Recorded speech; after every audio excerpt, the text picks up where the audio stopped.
Stand here nearly 2,000 years ago, and you would find yourself in the center of the most powerful city on Earth.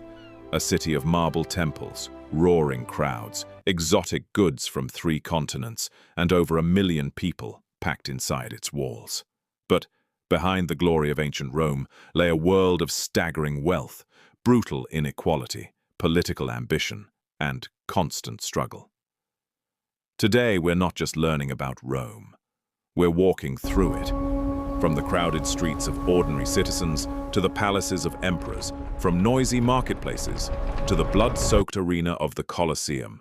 This is ancient Rome at the height of its power. Welcome to the year 117 AD. The Roman Empire has never been larger, and Rome has never been more magnificent. The first light of dawn spreads across the city. A golden glow washes over rooftops, temples, and towering monuments. From the hills surrounding Rome, smoke rises from thousands of homes as the city slowly awakens. The sounds begin softly. Dogs bark, merchants unload carts, blacksmiths hammer metal. Then, like a giant beast waking from sleep, Rome comes alive. More than 1 million people fill this city. No city in Europe will reach this size again for over 1,000 years. As we enter through one of Rome's great gates, we step into a world unlike anything the ancient world has ever seen. But before we reach the marble palaces and grand monuments, we must first see the Rome most people actually lived in. Because the story of Rome begins in its streets. The streets of the common people. The roads are already crowded. Merchants push carts loaded with vegetables, fish, olives, and wine. Children run between adults. Street vendors shout over one another, competing for attention. The smell is impossible to ignore. Fresh bread mixes with smoke, livestock, sewage, sweat, and spices imported from distant lands. Rome is magnificent, but it is not clean. Most citizens live in towering apartment buildings known as insulae. Some rise 6 or 7 stories into the air. The lower floors belong to wealthier residents. The higher floors are cramped, dangerous, and overcrowded. Entire families squeeze into tiny rooms. Water must often be carried upstairs by hand. Fires are common. Building collapses are not unusual. For many Romans, daily life is a constant struggle.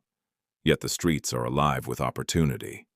Around every corner, traders sell goods from every part of the empire.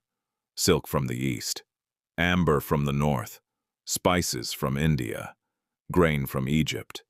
Rome is not simply a city. It is the center of an interconnected world. And all roads seem to lead here. But nowhere is Rome's power more visible than in its markets. The heart of the empire. Ahead rises the Roman Forum, the political, economic, and social heart of the empire. Marble columns gleam in the morning sun. Statues of emperors tower above the crowds. Government officials move between buildings while citizens gather to discuss politics, business, and rumors from across the empire. Everywhere, people are talking. Some debate taxes. Others discuss military campaigns on distant frontiers. Many simply watch and listen. News travels quickly in Rome. The empire stretches from Britain to the Middle East, and the Forum is where information from every corner eventually arrives. Nearby, bankers count coins, lawyers argue cases, priests conduct religious ceremonies. The entire machinery of empire operates within walking distance, and above it all stands a reminder of Rome's greatest obsession: power. Every monument here tells a story. Every statue celebrates a victory. Every building proclaims Roman dominance. But the Forum is only one part of a much larger spectacle, because Rome was designed to impress. And nowhere was that more obvious than the homes of its elite. Inside the world of the rich. Leaving the crowded streets behind, we climb toward the Palatine Hill. This is the most exclusive neighborhood in the empire. The air feels different here, quieter, cleaner, safer. Beyond ornate entrances lie luxurious villas decorated with colorful frescoes and intricate mosaics. Courtyards contain fountains and gardens. Servants move silently through halls. Exotic animals are kept as symbols of wealth. Banquets last for hours. Guests recline while servants bring endless courses of food. Peacock, seafood, imported fruits, rare wines. The elite of Rome live lives unimaginable to ordinary citizens. Yet wealth alone does not guarantee safety. Politics in Rome is dangerous. Friendships can become rivalries overnight. Alliances shift constantly. A single accusation can destroy a career. Behind every luxurious feast lurks competition for influence and favor, especially when the emperor is watching. And, speaking of emperors, the greatest symbols of imperial power stand just beyond the hill, the Colosseum. The crowd can be heard, long before the building comes into view. A distant roar, growing louder, then suddenly it appears. The Colosseum, one of the greatest structures ever built in the ancient world. Towering above the city, its massive stone arches dominate the skyline. Tens of thousands of spectators stream through its entrances. Today is a day of games. Excitement fills the air. Inside, the atmosphere is electric. Crowds cheer, trumpets sound, vendors weave through spectators selling food and drinks. The arena floor glows beneath the Mediterranean sun.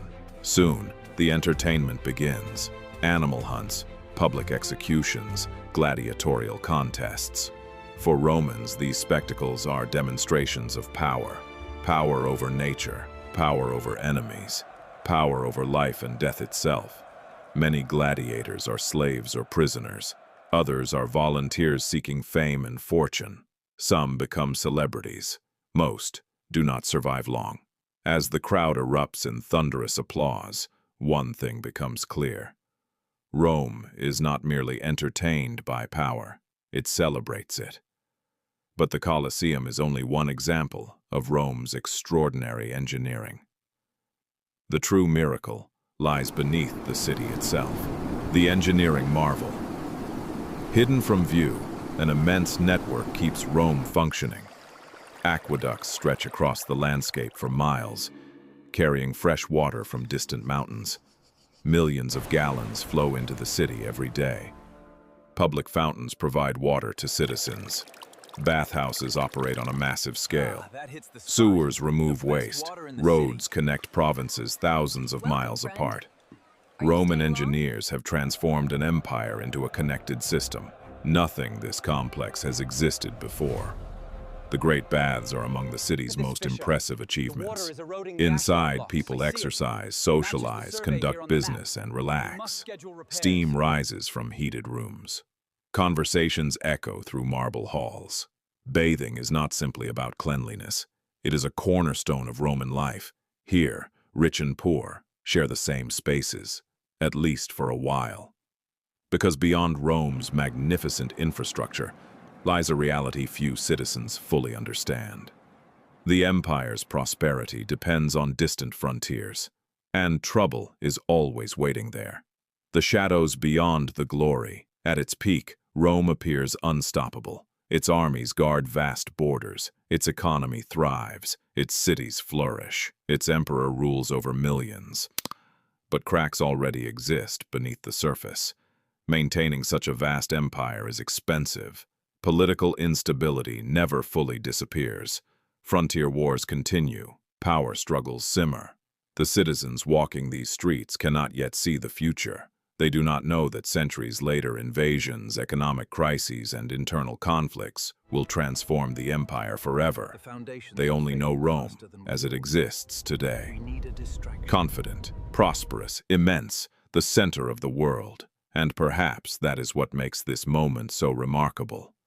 Rome stands at the very peak of its power, a moment suspended in time, before history begins to turn.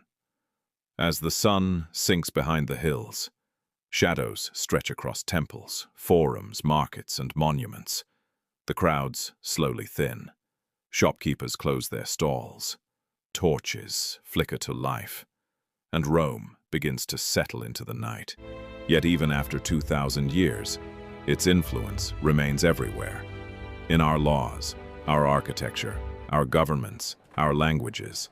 The city that once ruled much of the known world may have fallen, But its legacy never truly disappeared, because history is not only found in ruins, it lives on in the world around us.